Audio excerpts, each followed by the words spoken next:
항공기 추락이나 여객선 침몰, 빌딩 붕괴와 같이 하나의 사건에서 여러 명이 동시에 사망하는 사고가 발생하면 저는 이러한 질문을 많이 받습니다. 함께 죽은 사람들은 원래 그렇게 되는 게 운명이었나요? 누구는 죽고 누구는 살아났는데 이것은 무슨 업보이죠? 이러한 질문에 대하여 불교적 관점에서 설명해 보겠습니다. 무언가 함께 행동하는 것을 공업 또는 동업이라고 하고, 그 행동의 결과가 달라지는 것을 별업 또는 불공업이라고 합니다. 이제 항공기 추락 사고를 예로 들면서 시간의 흐름에 따라 공업과 별업의 의미를 알아볼게요. 계모임에서 단체로 해외여행을 가기로 의견을 모았다. 공업입니다. 이때 개원 중에서 단체 여행에 빠지는 사람이 있다. 별업입니다. 이러한 별업의 형태를 대충 정리하면 다음과 같습니다. 첫째, 예매 단계. A라는 사람이 중요한 집안 행사가 예정되어 있어서 스스로 여행 일정에서 빠졌다. B라는 사람은 여행에 동참하고 싶었지만 건강이 좋지 않아서 어쩔 수 없이 포기했다. C라는 사람은 별 특별한 이유도 없이 가족 구성원 중에 하나가 강하게 반대해서 여행에 동참하지 못했다. D라고 하는 사람은 왠지 모르게 기분이 영 찝찝해서 개원들에게 이런저런 핑계를 대고 단체 여행에서 빠졌다. 둘째, 항공기 탑승 단계. 탑승권을 예매했던 개원들이 모두 항공기에 탑승했다. 공업에 해당합니다. 어떤 이유에서든 제 시간에 맞춰 항공기에 탑승하지 않거나 탑승하지 못한 개원들이 있다. 별업에 해당합니다. 이러한 별업의 형태도 여러 가지가 가능합니다. E라고 하는 사람은 교통정체로 인하여 시간에 맞춰 공항에 도착하지 못했다. F라고 하는 사람은 아침에 늦게 일어나는 바람에 도저히 시간 안에 도착할 수 없었다. G라고 하는 사람은 간밤 꿈이 뒤숭숭해서 개원들에게 사과하고 여행을 취소하였다. 셋째, 항공기 이륙 전 단계. 갑자기 항공기에 문제가 발생하여 이륙이 연기되었거나 단체로 다른 항공기로 갈아탔다. 공업에 해당합니다. H라고 하는 사람은 이륙이 연기되거나 다른 비행기로 갈아타는 것이 영 마음에 내키지 않아 여행을 취소하였다. 별업에 해당합니다. 항공기에 별 문제가 없어 정상적으로 함께 이륙하였다. 공업에 해당합니다. 넷째, 항공기 사고 단계. 이상 징후를 발견한 기장이 회항하거나 근처 공항에 착륙하였다. 공업. 이상 징후를 발견하지 못한 기장이 계속 항공기를 운행하다가 추락하였다. 불공업. 이상 징후가 없었지만 갑자기 기상이 악화되거나 새떼와 충돌하거나 기타 알 수 없는 제3의 유형력으로 인하여 항공기가 추락하였다. 공업에 해당합니다. 다섯째, 항공기 추락 이후 단계. J라는 사람, K라는 사람, L이라는 사람만 살아 있었다. 이들은 모두 별업에 해당합니다. 나머지 승객과 승무원들은 모두 사망하였다. 공업에 해당합니다. J라는 사람은 구조팀이 오기 전에 사망하였다. 별업입니다. K라는 사람은 앰뷸런스에 실려 이송되다가 급하게 달리던 앰뷸런스가 전복되어 운전자, 구조대원과 함께 도로에서 사망하였다. 공업에 해당합니다. L이라고 하는 사람은 무사히 병원으로 이송되어 치료받은 후 끝내는 살아남았다. 별업에 해당합니다. 항공권 예매부터 사고까지의 과정은 얼추 지금 말한 것처럼 여러 차례의 공업과 별업이라는 형태로 나타납니다. 이것을 공업 따로 별업 따로 식으로 해석하지 마시고 공업 가운데 별업이라고 해야 합니다. 한편 일련의 공업과 별업은 시간 따로 공간 따로가 아니라 시공간이라는 개념으로 얽혀 있습니다.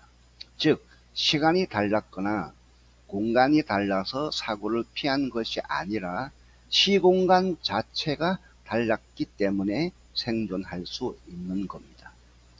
이러한 시공간은 개개인 모두가 갖고 있는 아뢰야식을 통하여 개개인에게 각각 다르게 나타납니다.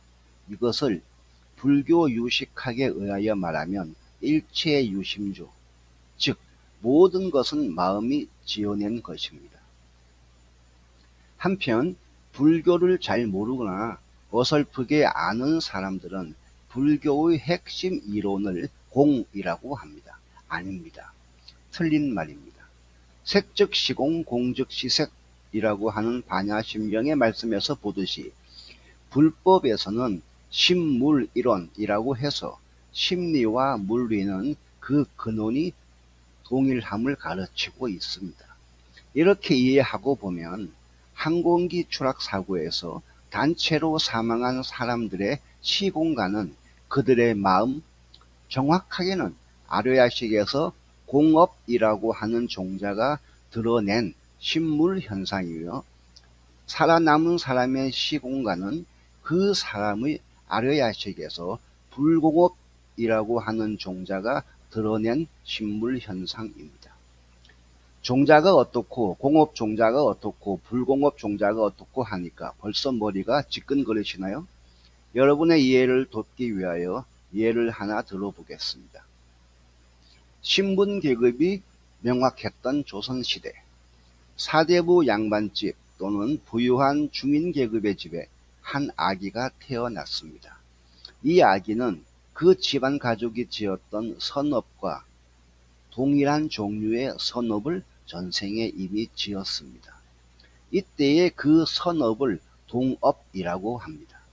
이 아기는 자신이 지은 선업과 동일한 집안이면 영의정의 집이든 지방 호족의 집이든 다 태어날 수 있습니다. 즉 그들 집안의 구성원과 아기의 선업이 동일하기 때문입니다. 그런데 영의정의 집이나 지방 호족의 집에 또 다른 부류의 사람들이 살고 있습니다. 바로 노비이거나 머슴이에요. 이들 노비와 머슴들은 전생에 오직 인연만 심었을 뿐 복을 닦지 않았기 때문에 비록 아기와 같은 집에 살고 있지만 빈천한 신세입니다. 같은 집에 살고 있다는 측면에서는 동업이지만 누리고 있는 과보가 달라서 별업입니다. 그래서 동업 가운데 별업이라고 해요. 이제 여러분은 이런 주장이나 가정을 할 수 있습니다. 불교는 결정론적 운명관이구나. 이런 생각은 맞기도 하고 틀리기도 합니다. 앞에서 제가 말했듯이 특정한 사건은 특정한 시공간이고, 이 특정한 시공간은 개개인의 특정한 종자가 연이라고 하는 조건을 만나서 드러난 것입니다. 사고를 당하지 않으려면 사고를 가리키는 시공간이 발생하지 않으면 됩니다. 즉 나의 아뢰야식에 있는 종자에 변화를 주면 됩니다. 항공권 예매와 항공기 추락 후 사고 수습까지의 일련의 과정에서 저는 A라고 하는 사람부터 L이라고 하는 사람까지 예로 들면서 동업과 별업 그리고 동업 중에 별업을 소개하였습니다.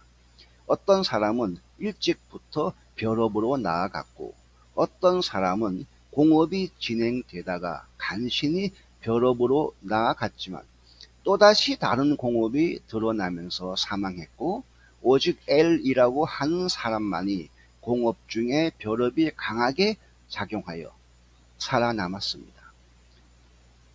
그래서 저는 여러분이 잠옷 어려워할 수도 있지만 어쩔 수 없이 종자가 발현되는 시간과 모습이 같지 않다는 것을 설명하겠습니다.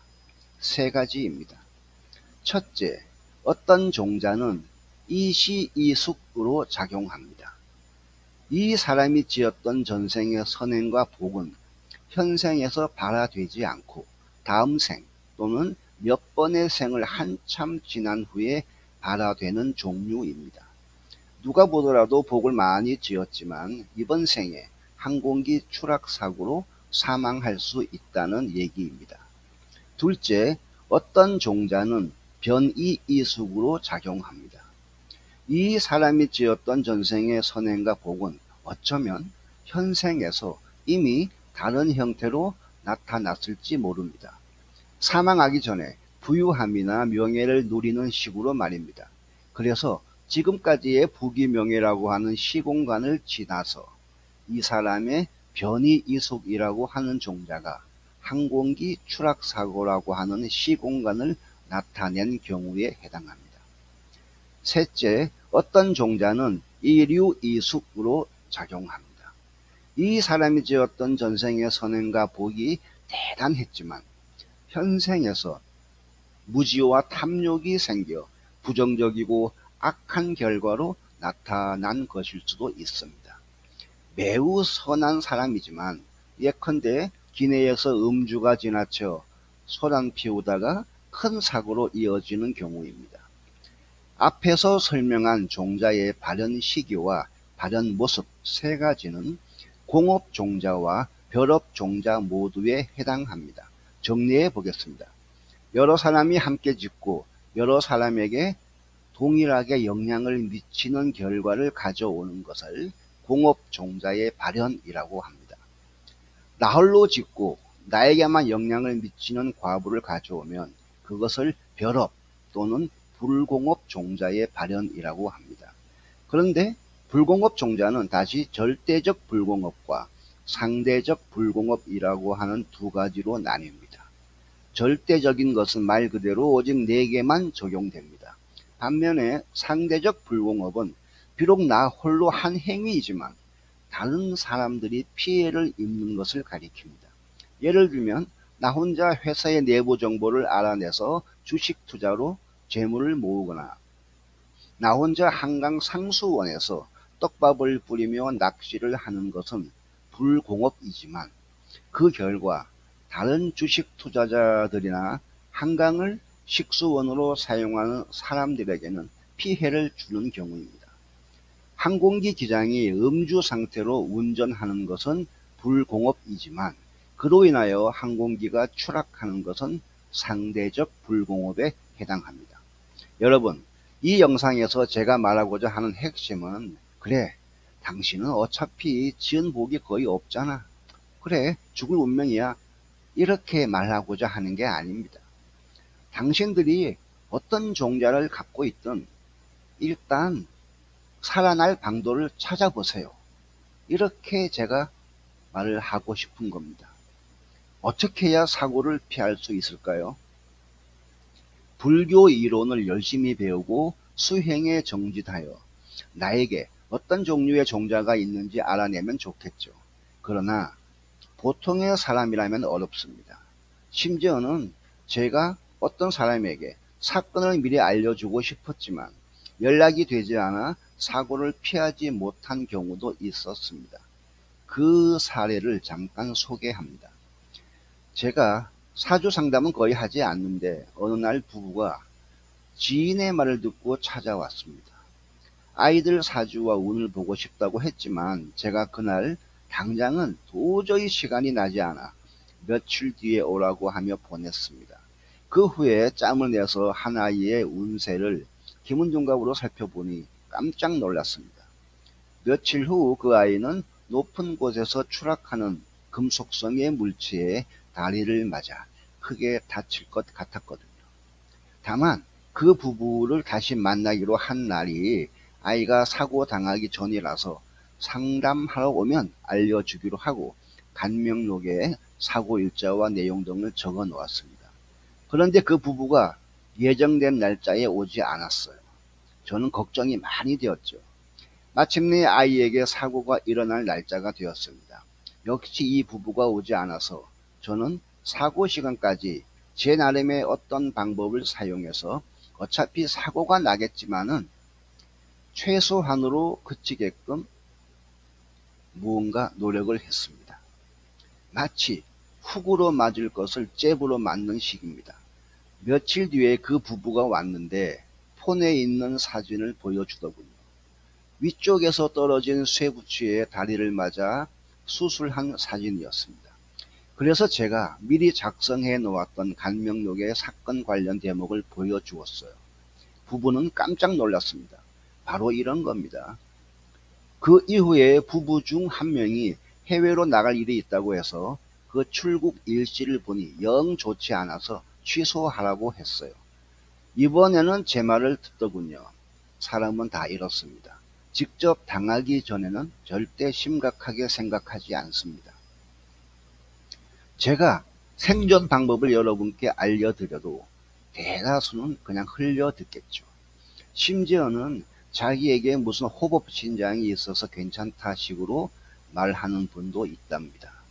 물론 그 호법신장이 여러분을 도와줄 수 있습니다. 그런데 만약 여러분을 지켜주시는 신장이 안 계시면 어떻게 하시렵니까? 그리고 계신지 안 계신지 알 수 있나요? 신뢰하는 것과 의지하는 것은 다릅니다. 강력한 신뢰는 신심이지만 맹목적 의지는 미신입니다. 우리가 맞닥뜨리는 모든 사건과 현상이 어떤 종류가 되었든 나의 종자가 발현된 것이고 그 종자가 아뢰야식이라는 곳에 저장되어 있는 것이니 아뢰야식 자체를 없애면 사고를 피할 수 있을까요? 아뢰야식은 윤회의 주체로서 없어지는 것이 아니라 수행을 통하여 지혜로 바뀔 뿐입니다. 어쨌든 이렇게 아뢰야식이나 종자 자체의 영향력을 바꾸는 일은 보통의 사람이 쉽게 할 수 있는 게 아닙니다. 사고를 피하기 위하여 수행자가 아닌 보통의 사람들이 할 수 있는 방법을 알려드리겠습니다. 첫째, 평소와 달리 뭔가 낌새, 조짐, 기미가 이상하면 일단 하고자 하는 일을 멈추세요. 아침에 우유 한 잔 마시려고 유리잔을 잡았는데 갑자기 쨍 하면서 금이 가거나 화장실에 볼일 보러 들어갔다가 미끄러져서 발목이 삐었거나 차에 펑크가 나 있거나 괜히 지나가던 강아지가 나를 보고 싸납게 짖는 등등 불길한 기미가 보이면 하던 계획을 멈추세요. 이러한 기미는 모두 나의 종자가 연이라고 하는 조건을 만나 발화해서 현상을 만들어내는 과정입니다. 그런데 이러한 기미를 무시하고 예정대로 일을 진행하는 경우가 자이든 타이든 꽤 많습니다. 모두 탐진치라고 하는 세 가지의 독이 일으키는 비극입니다. 불륜의 상대방과 여행을 가겠다는 탐심이 멈추지 않아서 공항으로 가는 길에 끼어들게 하는 사람에게 너무 열받아 시비가 붙어서 아니면 뭐 별 탓 있겠어 라고 하는 어리석음 때문에 기미를 놓치고 맙니다. 둘째, 어딘가 출행을 하거나 무슨 일을 도모하기 전에 지장보살님의 점찰경으로서 미리 알아보고 알려주신 대로 하면 탈이 없습니다. 이것이 바로 참회의 어마어마한 공덕의 결과입니다. 복덕이 아닙니다. 이에 대하여는 저의 다른 영상을 참고하시거나 제게 연락을 주십시오. 셋째, 능엄신주를 정성껏 외우거나 능엄신주를 깨끗한 종이에 적어서 향내 나는 주머니에 넣어 몸에 지니고 다니세요. 평소 나를 보호하는 신장이 계시지 않더라도 능엄신주가 있는 곳에는 금강장왕보살 휘하의 신장들이 항상 동행합니다. 여러분은 긴가민가 하겠지만 능엄신주의 공덕은 말로 다 할 수 없답니다. 만약 제 말이 거짓이면 아마 제 혀가 다 뽑힐 겁니다. 넷째, 매일 아침과 저녁 두 차례 108배를 하되 관상법을 곁들여 하세요. 108배 한다고 해서 복덕이 생기는 게 아니라 공덕이 늘어나서 온갖 위험으로부터 벗어날 수 있습니다. 이 방법 역시 저의 다른 영상을 참고하면 도움이 됩니다. 다섯째, 이것도 저것도 힘들면 내가 타고 가는 비행기나 배에 그냥 아미타 부처님이 함께 계시는 모습을 이미지로 떠올려 목적지에 이를 때까지 계속 관상하세요. 물론 힘들겠죠. 여러분이 의지하여 살아가는 국토, 가옥, 의복, 음식 등 유형의 물질적인 환경과 조건은 내가 지은 업에 따라 결정되며 내가 지은 업의 결과로서 존재하게 됩니다. 이것을 의보라고 해요. 행여 열악한 여러분의 의보로 인하여 각종 사건에 휘말리거나 피해를 당하지 않도록 여러분의 안녕을 기원하면서 이 영상을 마칩니다. 도움이 되셨으면 구독과 좋아요를 부탁드립니다.